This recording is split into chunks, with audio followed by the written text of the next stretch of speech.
Welcome to my channel. Be Alcantara.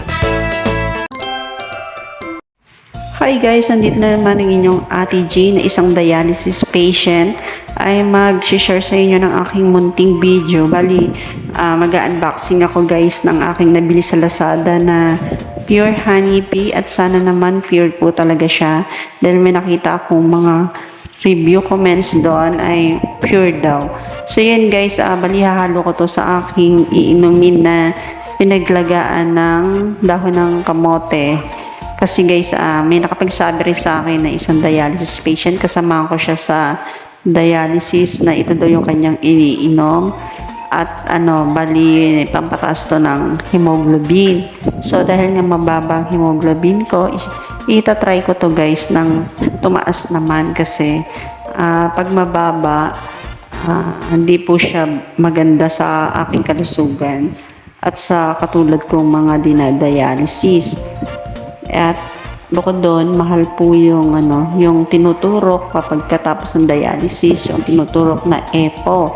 So kung bababa ang aming hemoglobin, tinutusukan kami noon.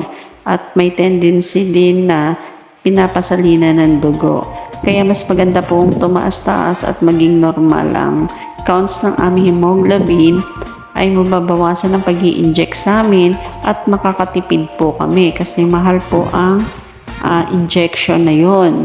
At bukod doon, minsan na out of stock siya dun sa kinukuhaan namin na may GL. Ayun, napipilitan kami bumili sa ibang sa ibang hospital.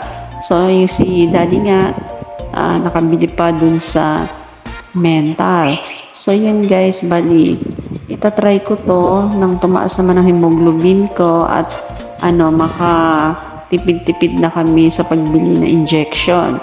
And yun guys, ito nga pala yung nabili kong honey. Bali konti lang na may lalagay ko guys at konti rin naman kasi ang iniinom ko, mga kalahating baso lang.